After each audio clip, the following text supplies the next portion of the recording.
Debout Congolais, unis par le sort, unis dans l'effort pour l'indépendance. Je suis Félix-Antoine Tshisekedi Tshilombo et le 20 décembre, je suis le numéro 20.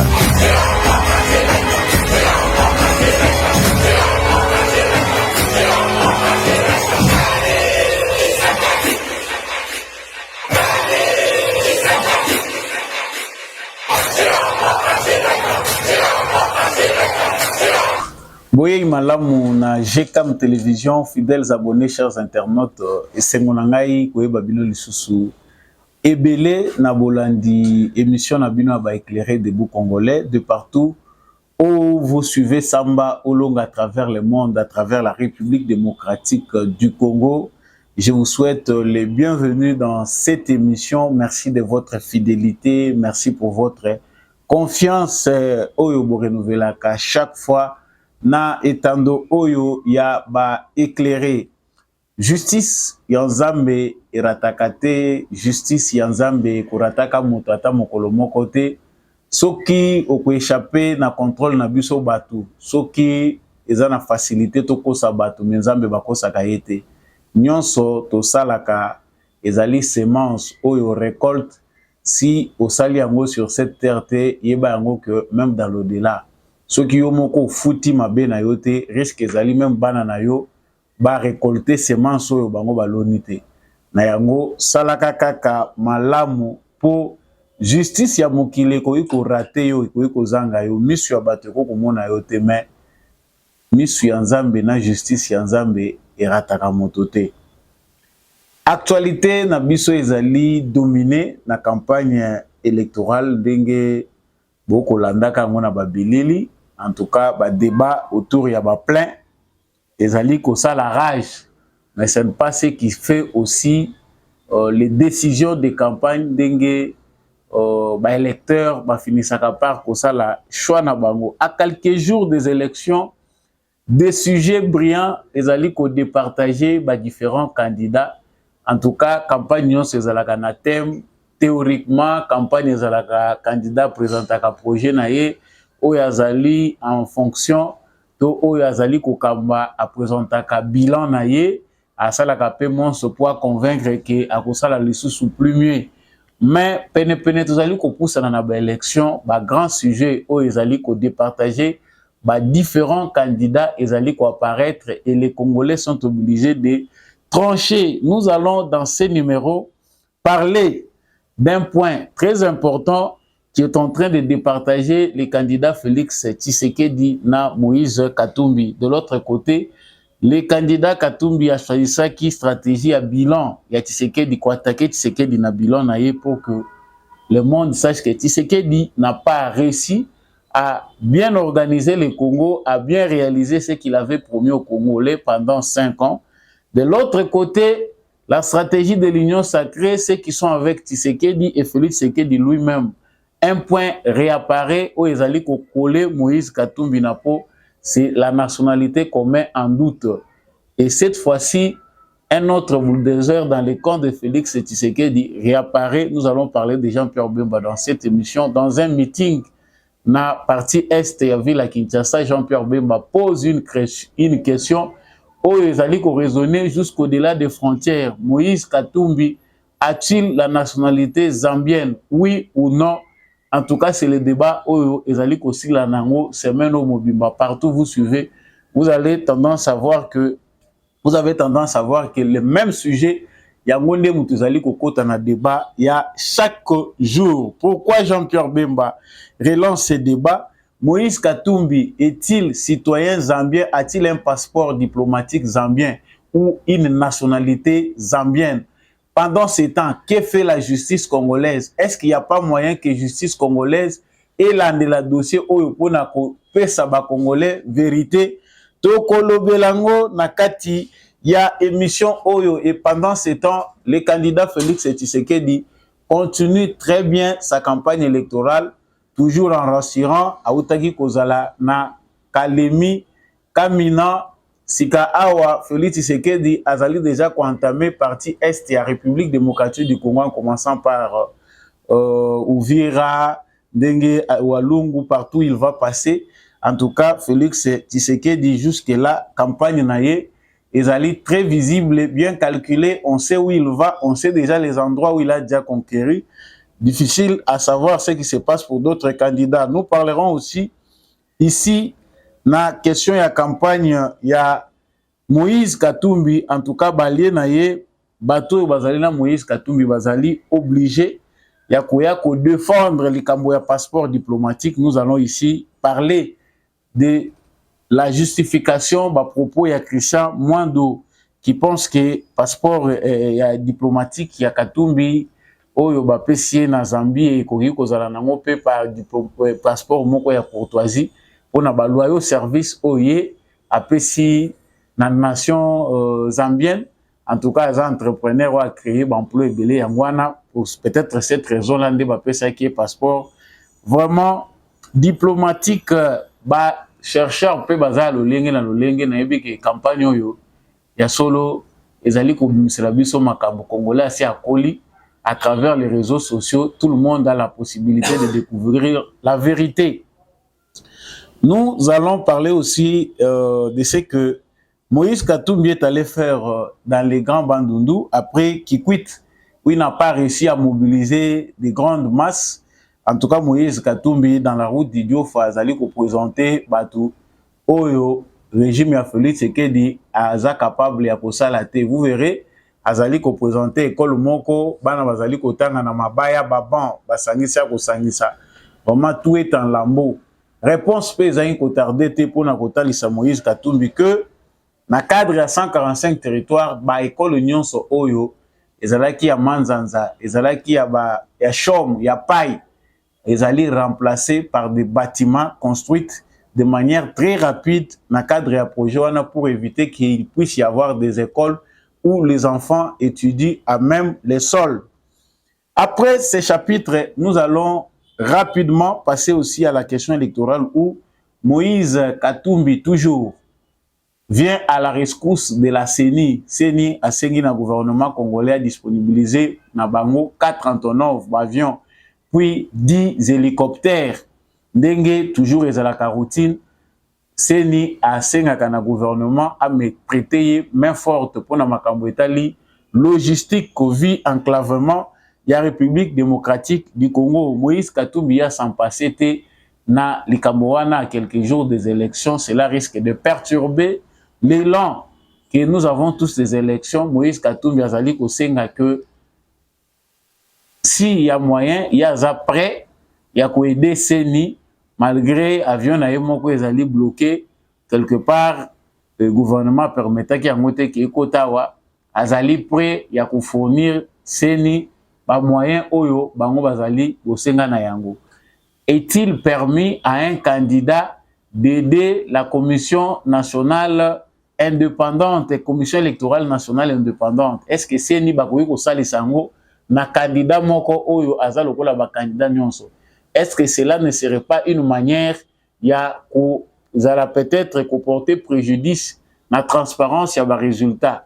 Nous allons en parler dans cette émission avant de faire le tour à l'est de la République démocratique du Congo où après débordement, il y a des rebelles dans Mouchaki. L'armée campe sur les positions à Bakoline ou à Mouchaki.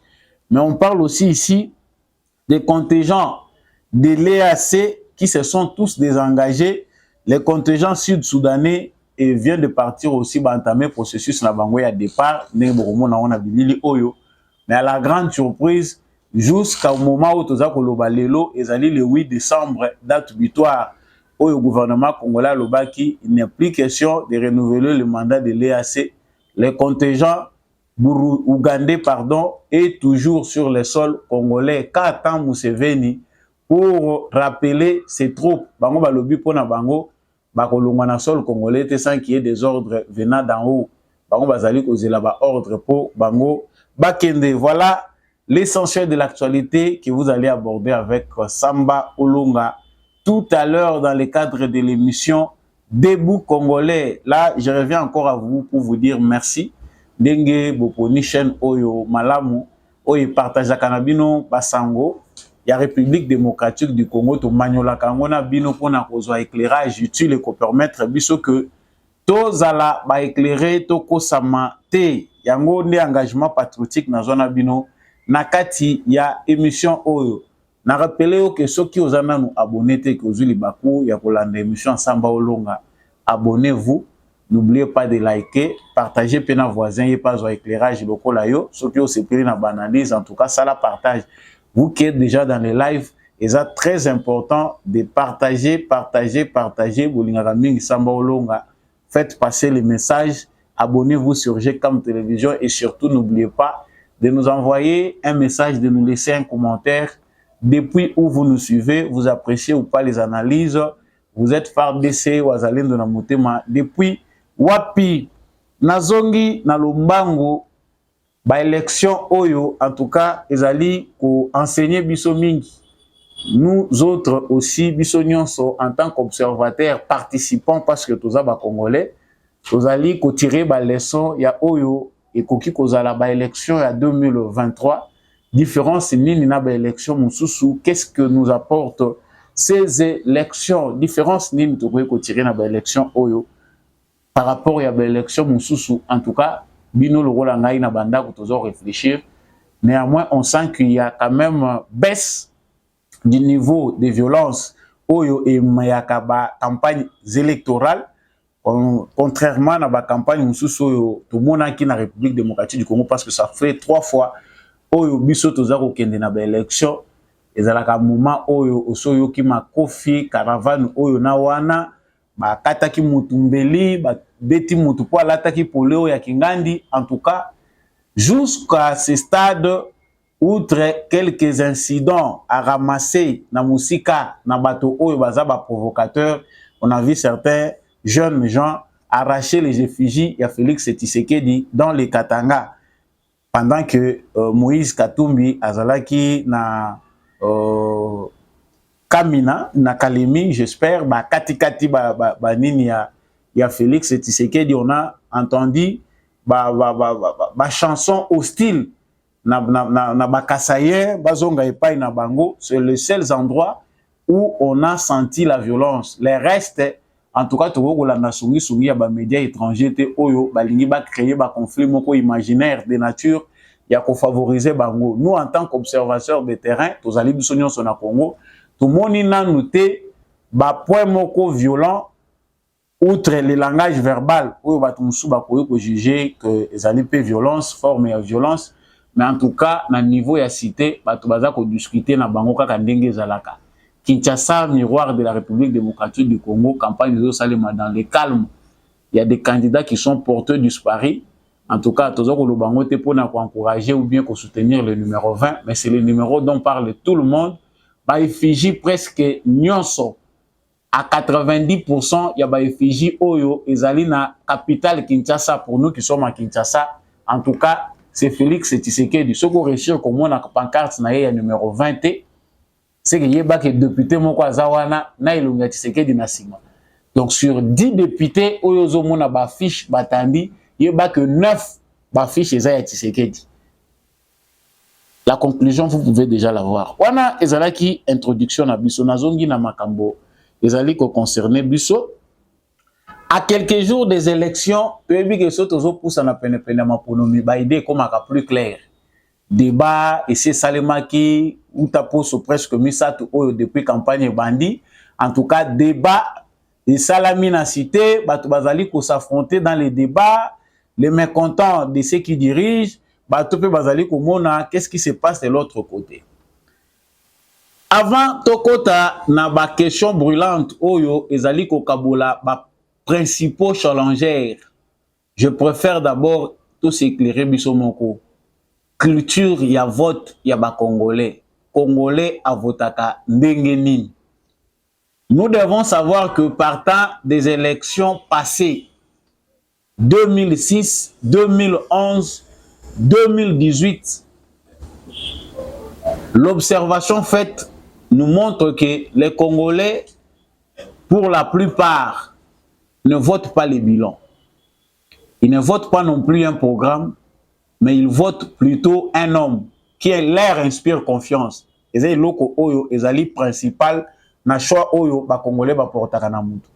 La confiance passe en premier. Muto yo bango ba sepeli na ye. Peu importe ce qu'il va apporter comme message, ya liboso mutu oyo bango ba sepeli na ye. Soki mutu ana sepeli si bango, en tout cas, pour la plupart des Congolais, je sais que certains peut-être vont me contredire à la maison, mais pour la plupart des Congolais, c'est pas les promesses qui comptent, c'est pas les discours qui comptent, c'est pas le fait qu'il convainc ou pas, mais c'est surtout l'image de la personne. Bato basalaka mingi débat sur bato. Nous ne sommes pas encore arrivés au stade où les gens font les débats sur les idées. Maturité wana na nekole na biso te malheureusement. Tozota la ndenge nini ba débat na biso esali maka na société congolaise na cité. En tout cas, confusion est entre même ba élite. Les gens ont souvent tendance à voter par proximité. C'est-à-dire mutuana peut-être si les alliés naza corrompus par proximité tribale ou naza corrompus par les moyens matériels ou financiers. Je dois me pencher peut-être dans les débats pour naoka o baninga mususu balobi. Est-ce que mutuana naza malamu aye kututoye bien dans le passé azalaki ndenge nini? Voilà les habitudes qui caractérisent le vote congolais. Donc vote congolais bato batalaka mutu mingi mingi mutu oyo bango balingi ba voter. En tout cas, on voit vraiment pas grand-chose lorsque les Congolais veulent voter dans le cadre et analyser bilan ya mutu, ce qu'il promet et ce qu'il va faire. En tout cas, côté wana Congolais na nakobisha ngo makasité. Congolais comme pendant makasité côté wana.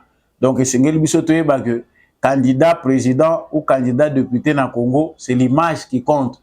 La preuve en est qu'il allait analyser les discours de différents candidats. Pas d'abord candidat président de la République, mais député. Vous verrez que c'est creux. Ils n'ont même pas le temps de concevoir un message pour convaincre. Parce que dans la théorie, que le marketing politique, il faut avoir un discours convaincant.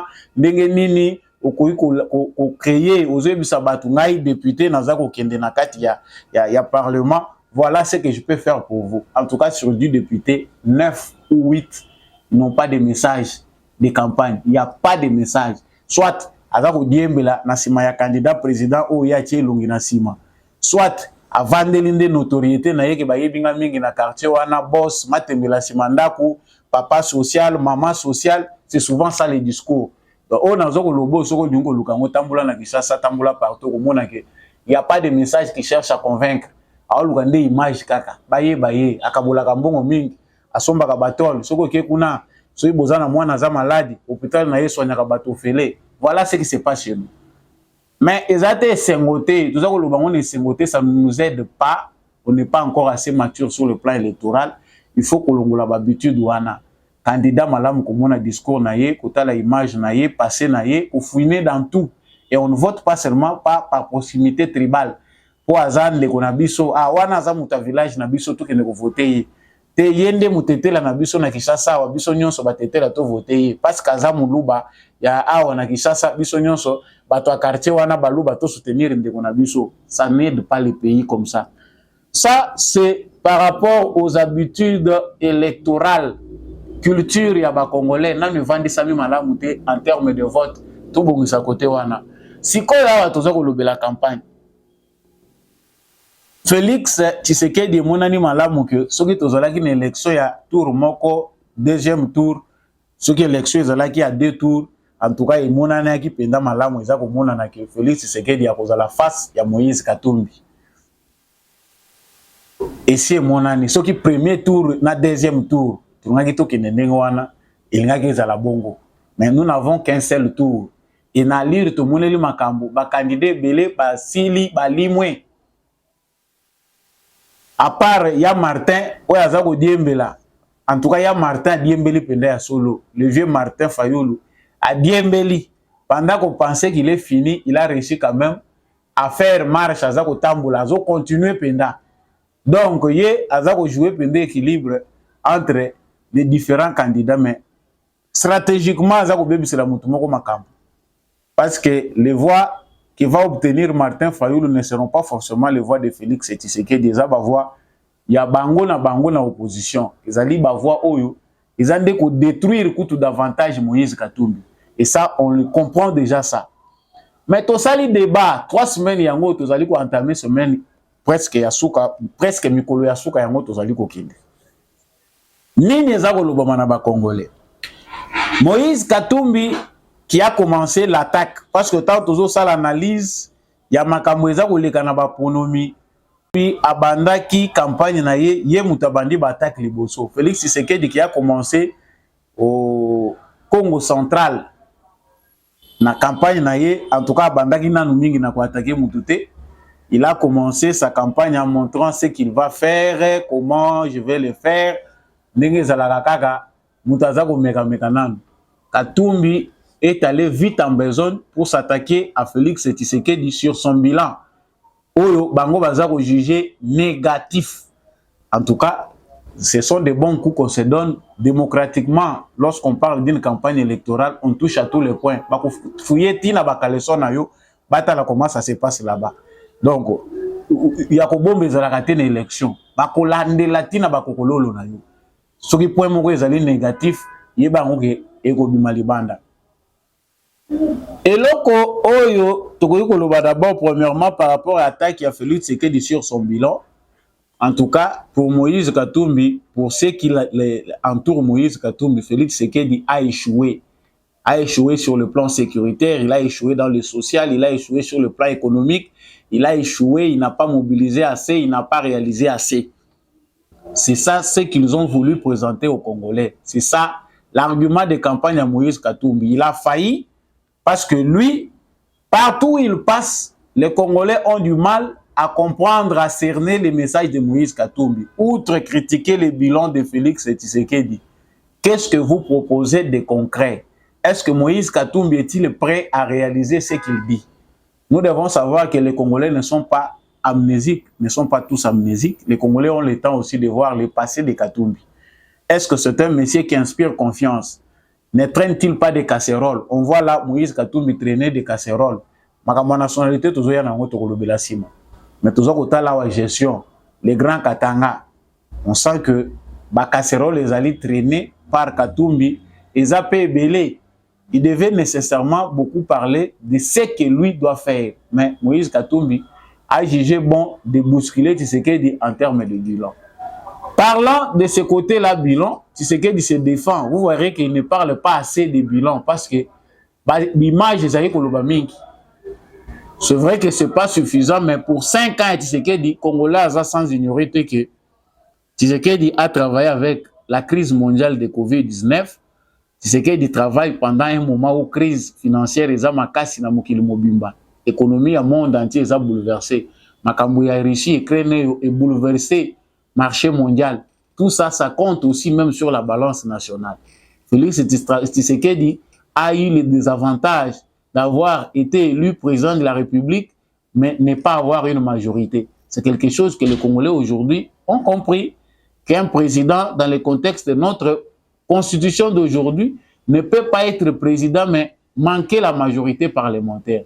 Là, il sera comme un roi qui règne, mais ne gouverne pas.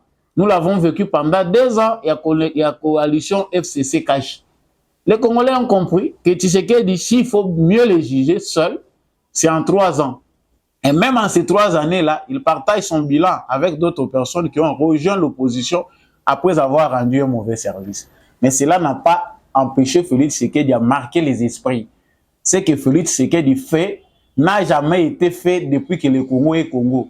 Engager un programme qui va toucher tous les territoires de la République démocratique du Congo. Ça ne s'est jamais fait depuis que le Congo est Congo. La gratuité de l'enseignement de base, les alagis des papiers, dans la Constitution, Félix Tshisekedi à rendre en effectif. D'où on conclut que la stratégie de Moïse Katumbi qui a consisté à critiquer Tshisekedi en tout dire qu'il a échoué en ignorant les réalisations qui sont palpables.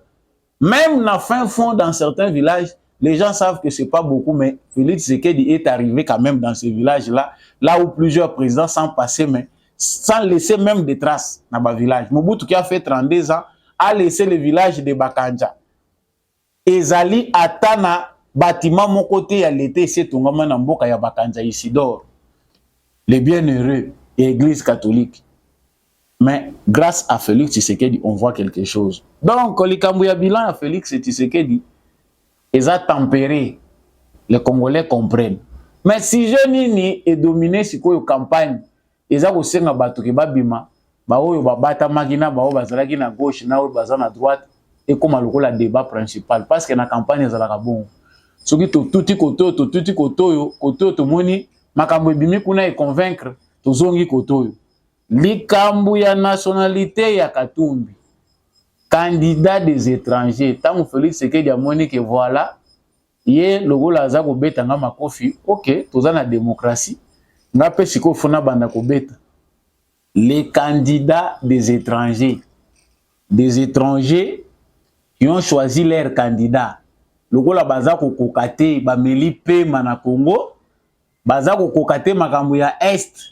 Balobi voilà, nous devons maintenant avoir un candidat à nous qui va nous permettre de continuer notre aventure.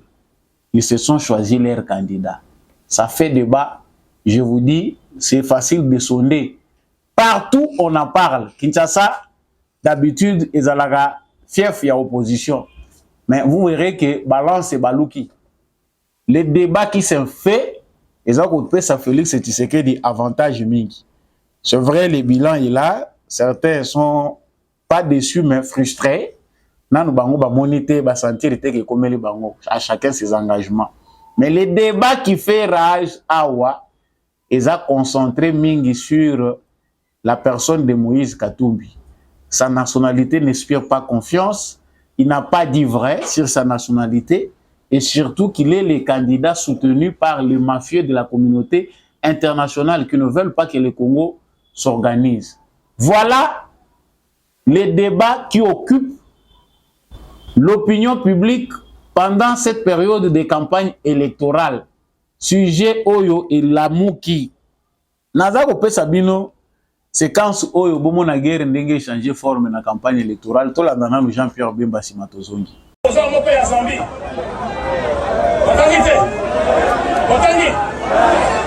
Opposant ya Zambie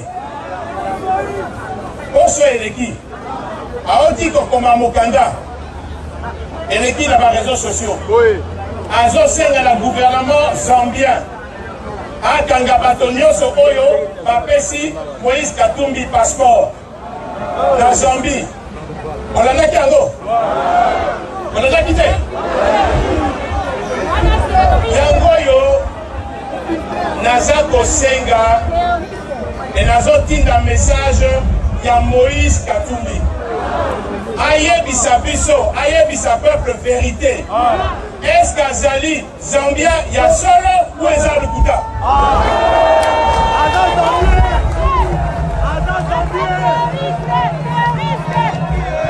Parce que na mutu na sommet ya mboka okoki ko servir 2 mètres à la fois. Oko trahir moko na profit na mususu na sommet ya mboka. Zambie azali voisin na biso. Soki sikoyo kokoti na ba conflit d'intérêt. Zambie aza na intérêt na ye. Congo aza na intérêt na ye. Sikoyo soko aza na sommet ya mboka. Oko décider ko défendre l'intérêt ya nani? Ya Zambie ou ya Congo?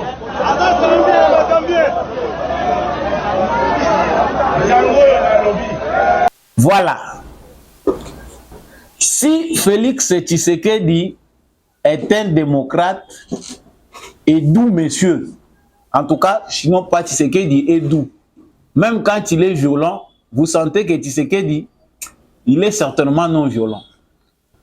Azako beta makofi mais azako lati sango bagan. Donc a beti umona zongisi azoko lingate intensité le kamingi.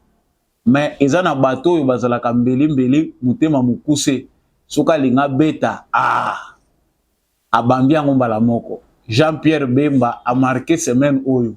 C'était la semaine de Jean-Pierre Bemba na discours ya makambo etali campagne. Boyo kibino moko discours ya Jean-Pierre Bemba. Katumbi, lingala ngope kitoko awa. So Katumbi akoka répondre na Jean-Pierre Bemba na forme lingala modèle aboy.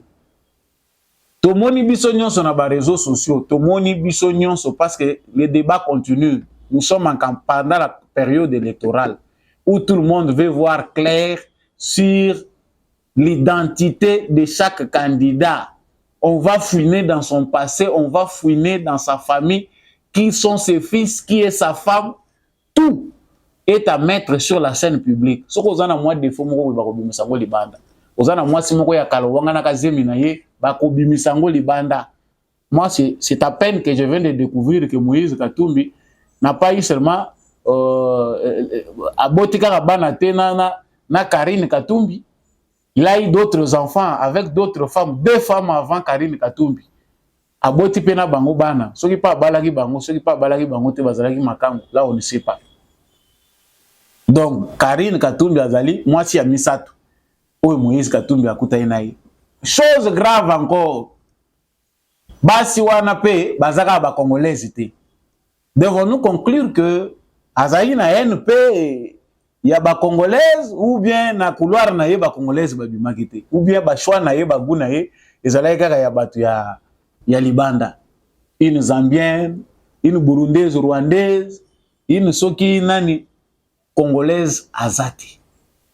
C'est un hasard ou c'est la personne ezapendenge na ye. En tout cas, de toutes les façons, nous on sait que bipolarité wana, multitude wana ya ba nationalité ezali ko composer foyer ya Katumbi na ye moko et ko peut ça créditer face aux Congolais que nous connaissons qui ont vécu des choses terribles dans ce pays à cause de l'identification nationale. Ça c'est de mettre à côté. Mais Jean-Pierre Bemba a na makofi 100 ans devant un public nombreux. Toza ko mona batu bazali boso na bango Katumbi ayebisa biso ndenge bolandi yango. Azana nationalité zambienne ou pas. En tout cas, le débat devient très houleux autour de Moïse Katumbi. En tout cas, ce qui tokoyi kotala na sondage total à sujet nini ezali ko battre record na campagne oyo, vous verrez que on ne parle pas du tout du bilan de Tshisekedi. Et tikali minime baza ko lobelango muke parce que au moins les Congolais ont compris. À l'est du pays, on devait parler sécurité. On sent que les Congolais font confiance encore à Félix Tshisekedi. Bakanida ebele bakekuna mais attends tes ali makasi ya batwa est. Ils attendent un discours rassurant par rapport à ce qu'ils ont vu. À l'est du Congo, les gens savent que Tshisekedi a amorcé quelque chose et il est aujourd'hui ennemi juré à Kagame parce qu'il a touché là où ça fait mal. Les Congolais ne sont pas dus pour se laisser distraire par un sujet oyo bango baza ko maîtriser. Ce que les Congolais savent, c'est que Tshisekedi a voulu que ça se passe pacifiquement avec Paul Kagame. Et Paul Kagame n'a pas voulu que ça soit ainsi. Alingi, il a continué à exploiter les minéraux à Congo et de manière illicite. Et là, à l'Est, on ne va pas tromper comme ça les Congolais. Ils réfléchissent quand même. Les Congolais vont réfléchir. Donc, autour du bilan, on ne parle pas. Tshisekedi ne parle plus de son bilan, il ne parle plus, il a échoué, il ne parle que de moi. Sa campagne, à Moni, il faut attaquer le côté le plus pète-pète. Côté à Moni, pende ezama yebo, anande côté penda, il faut ningisa penda bien. Yo ba Moni ke, ozana biceps c'était, ba landi penda na ba awa na place oyo ba boxer ba visaka mingi na ba côte na yo ba Moni ke oza endurante. Ba konyata makofi kaka kuna. Tout le monde pendant ma confiance à campagne bandi.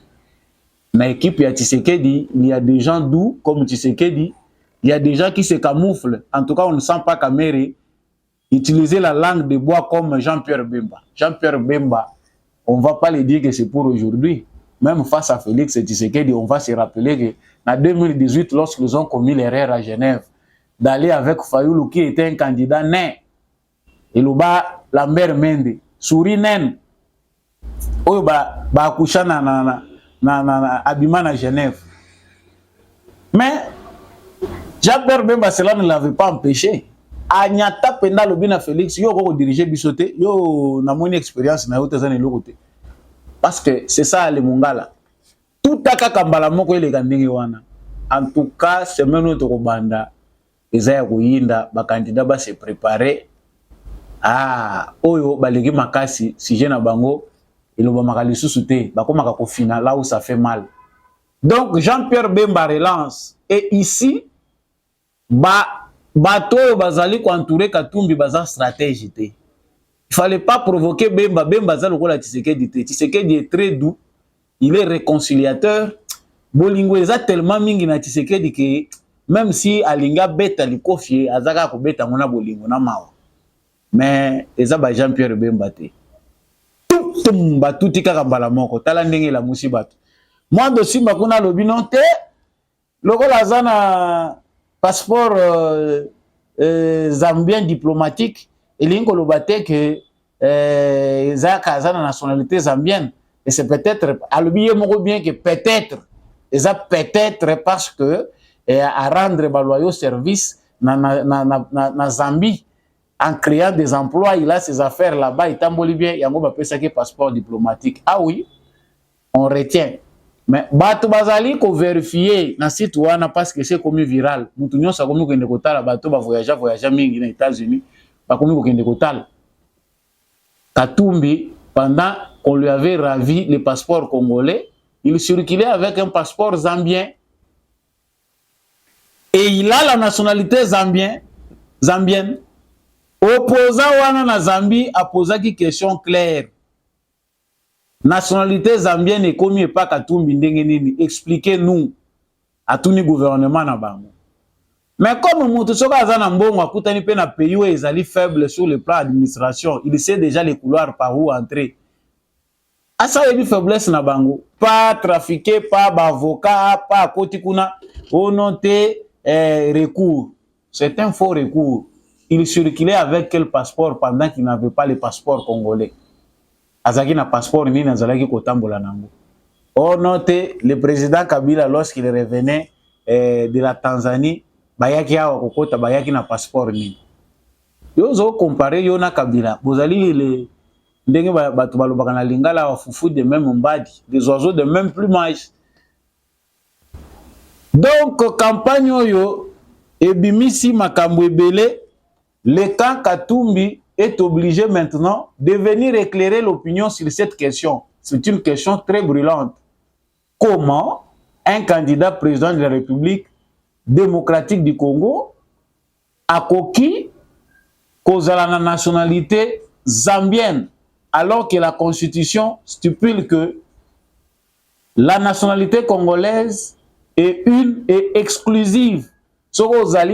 Nationalité moussou c'est là qui c'est que au poser acte il y a déchéance il y a nationalité nayo congolaise. Ça fait très mal parce que et comme une culture oyo est piétinée ba loi ya mboka na biso pour certains. Mais au niveau de la présidence on doit quand même être rigoureux. Bango baza ko minimiser question wana balobi non c'est faux, il n'en a pas. Non. On démontre clairement que abandé ko voyager na passeport diplomatique zambien. Hein? Donc, du coup, le débat, ezali ko se concentrer beaucoup plus sur les mal. Oyo, batunyon se bazali ko mona. C'est bien que les questions congolaises soient résolues par les Congolais, mais il n'est pas question que dans les questions du Congo, les questions qui touchent à la souveraineté nationale du Congo, soient résolues par un étranger. Donc, on voit dans ce débat un Katumbi qui reste seul face à tout le monde. Les Congolais censés qu'ils soient de l'opposition ou de l'union sacrée avec Félix Tshisekedi, va se concentrer pour buter, mettre hors état de nuire le candidat Moïse Katumbi. En tout cas, on voit que le débat se concentre beaucoup plus sur lui. Donc, dans ces débats de campagne, on retient que les thèmes principaux bilan ya Tshisekedi na antécédent ya Moïse Katumbi. En tout cas, il y a beaucoup à dire sur lui. Et d'après tous les éléments à notre possession, chaque fois qu'on épingle Moïse Katumbi, on sent que ce n'est pas un candidat sérieux. Parce que la question de nationalité revient plusieurs fois. La question d'usurpation, il y a une identité. Il utilise plusieurs identités. Identité Moussous Ezali, la nationalité italienne à Wangani. Récemment encore, il a eu des problèmes en Belgique. Il a failli être arrêté en Belgique, mais le gars a après l'avoir interpellé, on l'a laissé. Il était encore détenteur d'un passeport belge, comme sa femme Karine Katumbi. sikoyo tokoloba nini mutu ya boye azali na ba nationalité ebele selon appréhension ba congolais soki tozali face à likambo face à danger en tout cas nous toko souffrir parce qu'à cause de la loyauté à cause de la loyauté vis-à-vis na biso donc Christian Mwando bato nyonso bazali ko continuer ko lobela débat oyo ezali ko sala écho candidat des étrangers vers bilan Moïse Katumbi azali ko continuer ko lobela yango makambo etali bilan ya Tshisekedi. Il est passé même par une école amoni awuti kuna na nini toloba wapi na Kikwit ba image ya Kikwit esekisaki ngai ndeko chako lekisela ba onano ba image wana ya Kikwit bon tozo. Voilà, c'est tout ce qu'il pouvait faire à Kikwit pour ngai na lekaki na ville wana ya Kikwit. Je sais ce que Kikwit bato 19h soko banga mingi na Kikwit ko tambola te. So bazala na solo ya courant depuis ville ya Kikwit eza Kikwit bana Kikwit o bazolanda ngai bo tikila nga commentaire molili ya kosakana te na Kikwit soki molili ezali felo ya solo pena bande kwa Kikwit bazaka na li felo donc kuna pour fonctionner bien groupe électrogène ba panneau solaire ndenge kotaka mais courant zéro na ba ngomba wana ba matakita wana nyonso wana courant eza mobulu mais bazu assurance ya courant à travers Fachi Béton que courant oyo kota wana na Kikwit wana ekoti wana eza pena courant oyo tolongwe na boumbu siko même soki désert yango eza molai mais tolongwe quand même na boumbu yo kende kuna oniye nyonso wana ke kopesa bango promesse ya mopepe ke awawa na komemela bino planète Mars bango bandimaka ndenge wana ah non les promesses s'évaluent est-ce que mutu ngona no aza ko promettre aza mutu aza sérieux hein au-delà des promesses yo zo ya kokota toyebi yo nanu makati malamu te mais toyebi pe passer na yo yo nde mutu ya ko sala mieux bande kwa Kikwit ba jijaki kuna pe ba raconte ba beti li solo ke mabanga mbula mabangi landaki cortège tia ko koma kuna. Ne soyons pas intolérants chers frères, boycotter seulement. Il faut pas tout côté sa campagne aux violences oyo ezali lié te na campagne. Les Congolais ont compris que tout ko bomanate entre biso. Même ceux qui sont à Malembankulu, ceux qui sont au Katanga savent qu'ils sont Congolais et que pour la plupart des temps, ils sont manipulés. Nzela Katumbi azakoleka na idiofa. Ba photo, ndeko chako tshela biso ba photo wana ba photo oyo bozo eza ba photo ya idiofa. Aleki nzela moni école moko ezakoleka wana. Na nzela na etango azakoleka. Alobi non toleka nanu tozwa prise photo pour mokili mobimbe mona Tshisekedi n'a rien fait. Manipulateur à côté que la manipulateur, comme on a un cœur sincérité, il faut toucher là où ça fait mal. Vous allez toucher là où vous voulez manipuler. Toyebi ke ba école en chaume, en paille, ezalaki ba école bana baza kotanga na mabele. Depuis 145 territoires yé, les photos que vous voyez, eza réplique, il y a équipe ya communication, il y a Félix Tshisekedi bande kwa bilembo béton, ba bimise lié ba photo. Ba école ezalaki en paille, de l'eau eza transformé na ba école en brique bien construite.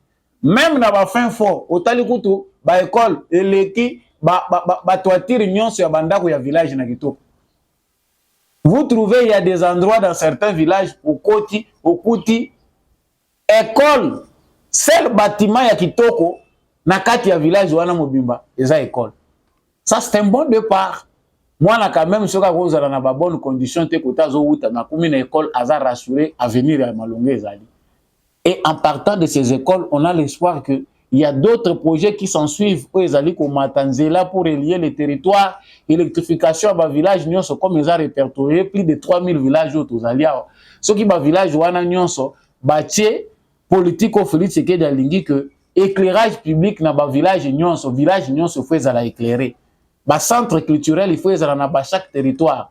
Outre les centres de santé qu'on est en train de construire na ba territoire nyonso, il faut que chaque territoire ait un hôpital de référence. Voilà. Ndeko lobby consolidant les acquis, yo lobby tu n'as rien fait, tu n'as pas de bilan. Moi je vais présenter le bilan. Yango makofi tamboli bandeko na ngai. Campagne yo kino tokoma na suka bamusu bakosenga cesser les faits. Kasi seni lokola na momesano balelaka likambo ya logistique. Même nanga oyo azali kolobela na exil forcé papa na ye papa ya nanga foto lobelaka makambo tomonaka yango ndeko shako tia foto ya papa ya nanga ndenge bozomona ngo wana papa ya nanga chef coutumier ndeko ya nanga ye wana kuna na province bazana bango na problème na Tshisekedi te. Le Congo continue à évoluer. Yo brebis galaise mwana bayebi ke ozali na yo ndenge wana ebanda nango lelo te nanga za kotira makele libanda lobi élection est impossible ko salema te. Les élections le 20 n'auront pas lieu. Ngai soki be élection et salami na ko célébrer te victoire à Félix Tshisekedi, mais je vais célébrer l'enterrement politique de plusieurs politiciens médiocres, aventuriers qui nous ont pris en otage longtemps dans nos institutions. Vous qui priez, priez mes chers frères et sœurs, priez papa, maman, que les élections aient lieu. Bayebi que votre one est en sanction, bao batiaki balobi biso to une élection te bakokundama. Ba mususu pe baya wa carrière aussi la libela. Yango bango calcule les élections ezalate. Même au Rwanda on prie que les élections n'aient pas lieu. Na palais présidentiel ya Kagame, on prie que les élections n'aient pas lieu au Congo. Que les troubles ezala na Congo pour bango ba souffler. Comprenez ce qui se passe. Mais Moïse Katumbi a sali tweet oyo boza komona wana. C'est que seni o seni pe balobi na bino bozoko ka makambo te. Seni alobi bango seni baza prêté bazali kosenga na gouvernement congolais apesa bango 4 avions cargo et puis bapesa bango pe 10 hélicoptères pour l'élection et Salema. Moïse Katumbi na matata ponyo balobi en tout cas bango batali bamoni souci parce que c'est Moïse Katumbi qui dit, comme le tweet le dit, en pleine campagne dans le Congo profond, partout j'entends la population exiger d'une seule voix la tenue des élections libres, démocratiques et transparentes et la publication des résultats bureau de vote par bureau de vote. C'est en ce moment que je découvre la lettre du président de la CENI qui affirme manquer des moyens de transport pour l'organisation des élections. Pour aider mon pays, malgré que l'un de mes avions est toujours bloqué par les autorités en Afrique du Sud, je suis prêt à apporter ma contribution à la prise en charge des avions en vue de la tenue des élections le 20 décembre prochain, que les meilleurs gagnent. Candidat donateur comme Seni, est-ce que Seni azangi ba moyen ou Seni azangi des avions? On nous renseigne que d'habitude, Seni azalaganaye chaque fois qu'on s'enga aide dans le gouvernement. Le président de la République n'est garant à bon fonctionnement de l'institution, y compris l'institution Seni. Institution d'appui à la démocratie. Na époque à Kabila pe Seni azalaki kosenga loboko ya président pe sabiso awa tozaki matériel tel, le gouvernement doit faire de tout oyo ezali na moyen na bango pona ko apporter na Seni oyo ezali bosenga na bango. Balobi te ke Seni azangi misolo ou bien balobi ke bakopesa Seni misolo te, mais il faut ba mobiliser les bango ba avion wana. Peut-être que démarche wana na Seni bango moko baza capable te ya ko mener yango bango moko. Il faut appui ya gouvernement pour que ba avion na ba hélico ezala mobiliser à temps pour na acheminement ya ba matériel à 11 jours. Moïse Katumbi a lobby kalina saladon. Chers candidats, soyons quand même sérieux, c'est vrai. Donc était la capé contexte. Yo za candidat. Oya ko se précipiter na moment lobby non ngana lingina chambongo pona mboka na biso ba tunyo sona tamboli bazana souci élection et ça le ma bien publication résultats à la bureau de vote par bureau de vote. Ceux qui sont venus observer les élections au Congo qui ont trouvé que les Congolais ont atteint un certain niveau de maturité. Congo est comme verrouillé désormais, ba Congolais balingi lisusu batu bakotaka makambo na bango te bakangi bisaka bakei. Élection bureau de vote par bureau de vote, basala kango kaka seni nde muto kosala yango. Eza 5 côté na ECC ndenge baza ko continuer ko brandir yango que nous aurons les élections, les résultats avant et nous aurons déployé tout ça. Ngana tuneka mutuna eza calme. Bato seni bayebisa biso et 5 pardon na ECC bayebisa biso qui finance la mission d'observation électorale il y a 5 ans na ECC. Nani apesa bango mbongo. Les moyens viennent d'où? Il faut bayeba que allié na bango moko Union européenne asa kangi bisaka akenaï. Donc ici il n'est pas question que la CENI soit aidée par un candidat président de la République ezalakate. Bomba mbongo na yo ya kosala badon pour na équipe ya Mazembe ou bien aller tromper l'opinion. Nous savons très bien que Moïse Katumbi, de par son histoire, s'est construit une image dans les mensonges. En s'enrichissant au dos du peuple congolais, il faisait aussi de l'autre côté la campagne, il y a philanthropie. Un bienfaiteur qui aide les gens pendant qu'ils en ont besoin. Les médias ont construit les images de certaines personnes qui ne méritaient pas tout le monde à Bango Ndengewan. Mamaro Olive Lembe, qui aujourd'hui ne parle plus, il est un peu porté disparu. Joseph Kabila Kozala, candidat à la succession, a été évité à Aleki Wapi. Papa Pekisa qui a le balisou souté, Tozoye Bapete. Azalaye Koche la biso makele le belawa. Bato balobi mama ya Boboto, mama ya Mutema Malamu, mama ya Kimia. Maman au place nous s'attendons la kabato bazala kanesemo. C'était une image de la presse, une image achetée. Communicateur à PPRD, médias entre les mains des kabilistes, à construire l'image ya Olive Lembe, ndenge basali ya Moïse Katumbi. Un candidat qui n'a pas du tout le cœur d'avoir image au tozanango ya télévision. Ya muto akenda ko kabola batu, partout akenda ka batu bazala kanesemo. Image, il y a campagne, il y a visibilité. Félix Tshisekedi, pendant ce temps, Azali Naye ko continuer malamu campagne Naye. En tout cas, ndenge tozako lubango, campagne ya Tshisekedi zako tambola na assurance. Parce que Félix Tshisekedi, dans tous ses discours de campagne, il rassure, consolidant les acquis. Nayebi ke bozali na ba problème, je vais encore en faire.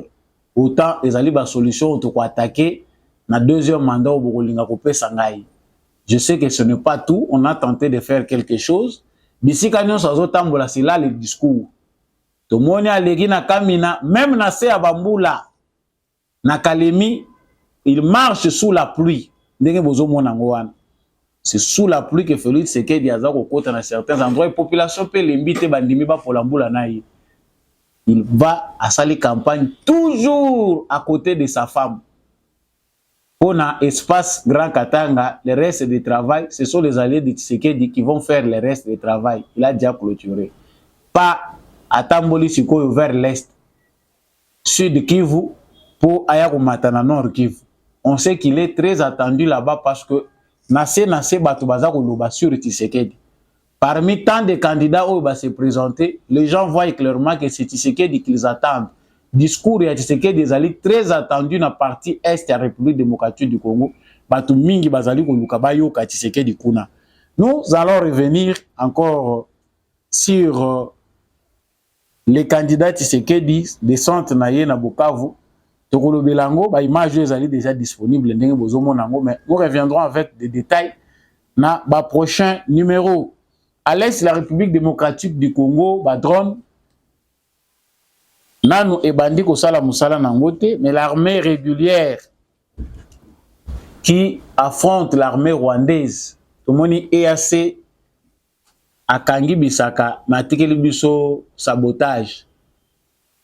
Pour montrer que l'EAC était utile, il faut activer Makasi M23. Va continuer à attaquer la position armée na ba position nuance. Donc ils ont préparé leur départ. Contingent kenyan à sa solo là qui n'a ba M23. Départ na bango ezali début à attaque ya ba force rwandaise.